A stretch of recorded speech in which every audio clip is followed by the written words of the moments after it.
I wanted to talk to you guys about your opinion, let's start with that. Your opinion on street preachers and like apologists. So I'm a first year university student.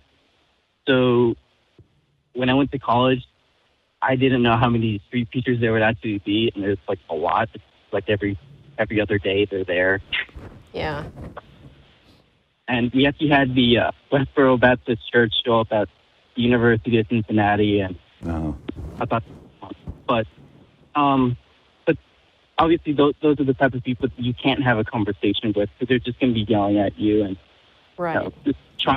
There's no reason in trying to spark up a conversation with them. But there are some people who are willing to have a conversation.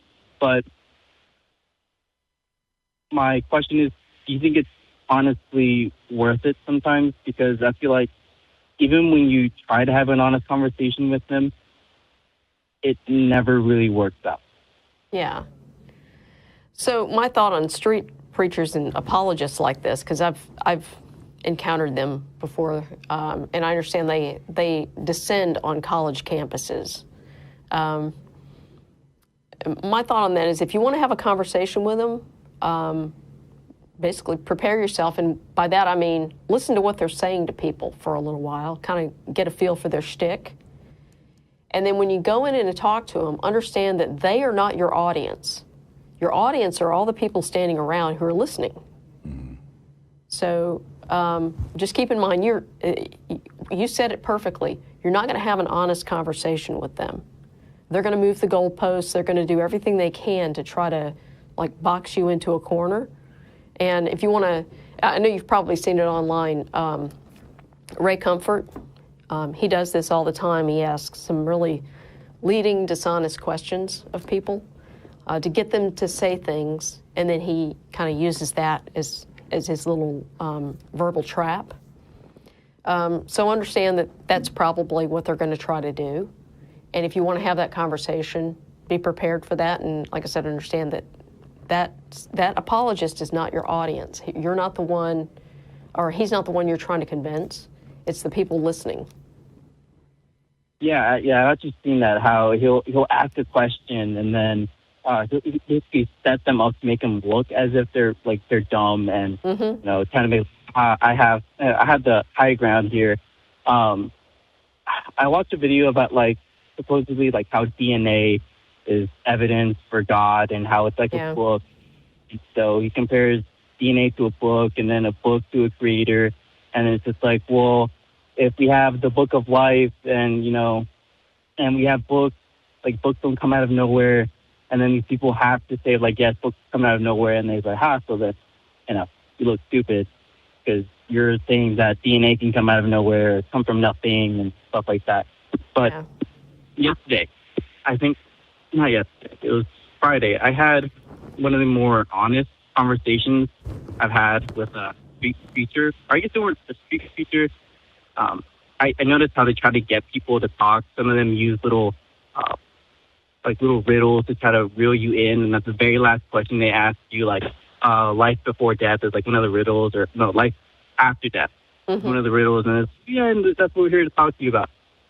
And so then another one, the one that I talked to who was more honest, they were talking about the God test, and I took their God test, and then sat there for a bit talking to them, understanding what they're trying to say. And what I would notice is that they have a lot of misconceptions and a lot of bad information, and it's a little bit frustrating because they try to talk to you as if they know everything, but then they can't define the simple term theory, and they say, well, it's just a theory, when they talk about evolution.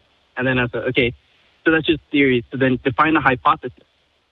Yeah. And so then they realize, oh, crap, that's they're not one and the same. And then you kind of get them to talk. And then we were talking about it. And so I had said, I used to be a Christian. I grew up as a Catholic. And it's a good thing that I didn't really pay attention to what it was to what was being said in church. And it wasn't until one day where Mom said, start paying attention. And I actually was like, okay, yeah, I'll actually start paying attention. And I like read into the Bible and like, okay, this is horrible. Like, who can believe this? And so then I went researching and I found out, like, there's no good evidence for it, so why should I believe it? And so I kind of gave her that talk, and she was like, yeah, I see what you mean, but, and I gave her a talk, and I'm like, okay, but like, can't you use that same exact argument for any other religion? And she's like, yeah, I see what you mean. And then it just keeps going on from there and there. And eventually I had to leave. I had class, but I feel like in a way we got somewhere, but ultimately I think she's going to go back and try to go to the Bible and reinterpret to maneuver around that. So that's why I asked, is it really worth it? But then again, had I not listened to your show, had I not like listened to people give me the other side, I feel like I wouldn't have been an atheist. I wouldn't have thought clearly about what I believe and why I accept what I believe. Yeah, well, I mean, one of the callers we had in the queue earlier, and he actually dropped off, he was asking, why would we take on these apologetic articles or arguments? Why even bother, challenging basically the apologists' philosophical or scientific arguments? And it's because it's not that you think you're going to change that person's mind, but there's someone listening who maybe has some doubts, or maybe they've just believed everything they've been told, and they've heard these apologetics all their life, and they've never had them challenged. So no one's ever presented the other side. And that person is reachable. The apologist, maybe not. But there are people out there who, for lack of a better term, they've been marinating in bullshit for their whole life, And so you're gonna basically give them something else to think about. Yeah, I see your point. I see where you're coming from. And the street preachers are really, if they're good, they're really good at manipulating people and persuading people. They're salesmen. So, yeah, you're not going to convince them, but somebody else who's listening to them might be finding themselves convinced by this shtick, and then you throw something in there that makes them think, oh, yeah, that's a good point. And you just, like Jen was saying, that's the effect that you're hoping for if you're going to engage with them, because otherwise you're just, unless you just find it fun, which some people do, they like to get out there and butt heads.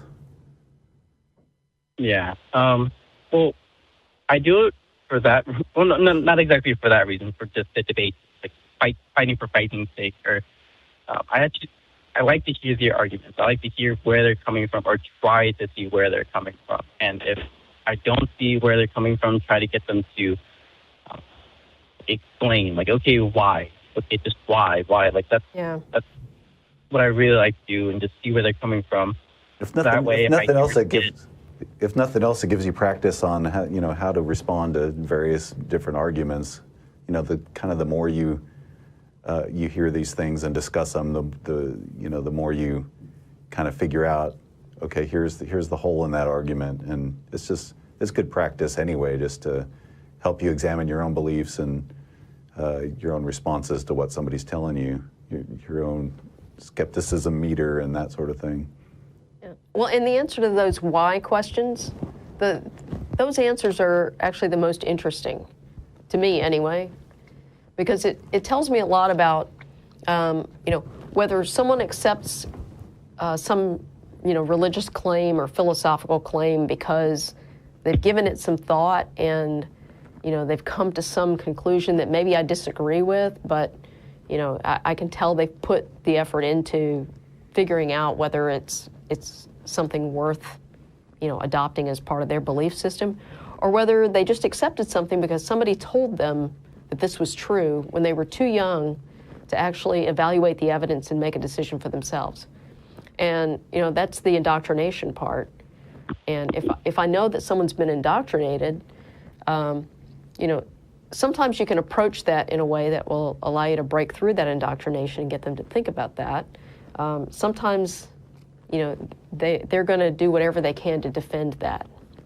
You know, they're too invested in those beliefs. And, you know, as you get more practice talking to people, you find out, you know, pretty quickly which person you're dealing with there. But those why questions are very interesting. And sometimes they don't have a good answer for that. It's kind of interesting seeing an apologist scramble for, you know, just to answer the, why do you believe that? Why do you think that's true? They have no idea. Yeah, and a good example of that is like listening to the show, just like listening to everybody who's calling in and like seeing where they were coming from, or at least struggling to understand where they were coming from.